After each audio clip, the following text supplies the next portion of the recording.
तर ही दृश्य आपण पाहतोय नागपूरच्या रेशीम बागेतली ही दृश्य आहेत आणि मुख्यमंत्री देवेंद्र फडणवीस आता पोहोचलेले आहेत। आज आमदारांचा बौद्धिक घेतला जाणार आहे आणि या कार्यक्रमासाठी आता मुख्यमंत्री देवेंद्र फडणवीस पोहोचलेले आहेत। डॉक्टर हेडगेवार यांना अभिवादन करून त्यानंतर कार्यालयामध्ये ते पोहोचतील। हे थेट दृश्य आपण पाहतोय झी 24 तासवर। शिवसेना आणि भाजपचे आमदार आलेले आहेत आणि त्याचबरोबर उपमुख्यमंत्री एकनाथ शिंदे सुद्धा पोहोचलेले आहेत आणि आता नागपूरच्या रेशीम बागेमध्ये मुख्यमंत्री देवेंद्र फडणवीस पोहोचलेले आहेत।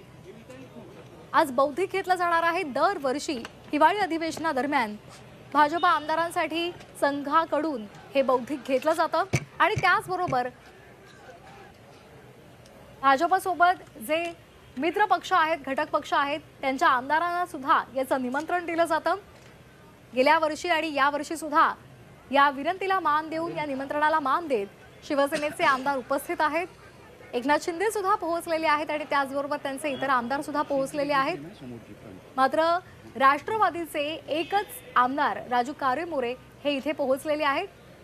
अजित पवार येणार का या संदर्भातला प्रश्न राजू कारेमोरे यांना विचारला असता त्यांनी माहित नाही असं उत्तर दिलेलं आहे। त्यामुळे आता अजित पवार येणार का हे पाहणं महत्त्वाचं ठरणार आहे। ही थेट दृश्य आपण झी 24 तासवर पाहतोय। डॉक्टर हेडगेवार यांना मुख्यमंत्री देवेंद्र फडणवीसांनी अभिवादन केलेलं आहे। स्मृतीस्थळी भेट दिल्यानंतर पुष्पांजली अर्पण केली जाते, माल्यार्पण केलं जातं आणि त्यानंतर आता थोड्याच वेळात या कार्यालयामध्ये आता मुख्य कार्यक्रमाला सुरुवात होणार आहे। या संदर्भात अधिक माहिती घेणार आहोत आमचे प्रतिनिधी ओम देशमुख यांच्याकडून। ओम, भाजपचे नेते देवेंद्र फडणवीस जे स्वतः स्वयंसेवक देखील आहेत ते आता रेशीम बागेत दाखल झालेत। डॉक्टर हेडगेवारांच्या स्मृतीस्थळाला त्यांनी अभिवादन केलंय आणि यानंतर भाजप आणि शिवसेनेच्या आमदारांसाठी जो बौद्धिक वर्ग या ठिकाणी आयोजित करण्यात आलाय त्या बौद्धिक वर्गाला ते उपस्थित राहतील। राज्यात सत्तांतर झालं, नागपूरमध्येच या सरकारचा विस्तारित मंत्रिमंडळाचा शपथविधी झाला। या सगळ्या पार्श्वभूमीवरती आणि विशेष म्हणजे संघाच्या स्थापनेच्या शताब्दी वर्षामध्ये हे जे महाराष्ट्रातलं राजकीय वातावरण सध्याचं निर्माण झालं या पार्श्वभूमीवर संघाच्या मुख्यालयात आणि संघाच्या या कार्यालयामध्ये होत असलेल्या या बौद्धिक वर्गाला विशेष महत्त्व प्राप्त झालंय।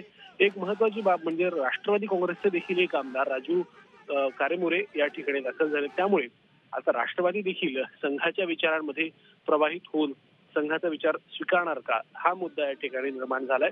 विरोधकांकडून सातत्याने आरोप केला जात होता की राष्ट्रवादी काँग्रेस महायुतीमध्ये सहभागी आहे, मात्र हिंदुत्वाच्या मुद्द्यावर त्यांचा आणि संघाचा जो काही त्यांच्यामध्ये मतभेद आहेत। मात्र राष्ट्रवादीच्या आमदारांनी देखील आता या ठिकाणी उपस्थिती लावल्यामुळे अजित पवार देखील हिंदुत्ववादी विचारांची जी कास आहे ती धरणार आहेत का हा एक मुद्दा आता नवीन या ठिकाणी तयार झाला। त्यामुळे संघाच्या आजच्या या बौद्धिक वर्गाकडे आणि यामध्ये होणाऱ्या चर्चेमध्ये नेमकं काय घडतंय हे पाहणं महत्वाचं आहे। श्वेता, अगदी ओम, धन्यवाद आपण दिलेल्या या माहितीसाठी। तर ही दृश्य आपण थेट पाहतोय, रेशीम बागेतली दृश्य आहेत, झी 24 तासवर आपण पाहतोय। आज नागपूरच्या रेशीम बाग कार्यालयामध्ये संघाकडून आमदारांचं बौद्धिक घेतलं जाणार आहे। दरवर्षी हिवाळी अधिवेशनादरम्यान हा कार्यक्रम आयोजित केला जातो।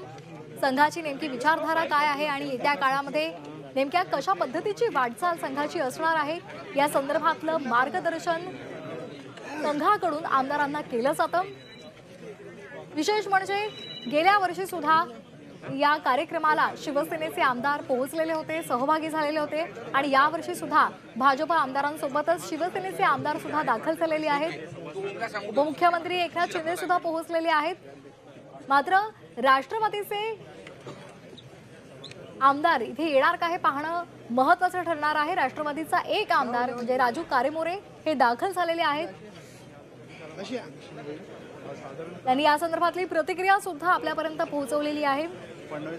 मला पक्षाकडून सांगितलं नव्हतं, मात्र मी इथे आलेलो आहे। अजित पवार येणार का हे मात्र मला माहित नाही अशी प्रतिक्रिया राजू कारेमोरे यांनी दिलेली आहे। सध्या आपण ही दृश्य पाहतोय, मुख्यमंत्री देवेंद्र फडणवीस इथे पोहोचलेले आहेत। विधानसभेच्या निवडणुकीमध्ये अतिशय मोलाचं योगदान हे आरएसएसचं राहिलेलं आहे। राज्याच्या कानाकोपऱ्यामध्ये संघानं महत्त्वाची एक नियोजन केल्यानंतर मोठी मेहनत घेतली आणि त्यामुळेच हा विजय मिळवणं शक्य झाल्याचं राजकीय वर्तुळात बोललं जाते। आणि त्यानंतर आता आज हिवाळी अधिवेशनादरम्यानच संघानं बौद्धिक कार्यक्रमाचं आयोजन केलेलं आहे। आमदारांना या बौद्धिक कार्यक्रमामध्ये काय कानमंत्र दिला जातो हे पाहणं महत्त्वाचं ठरणार आहे.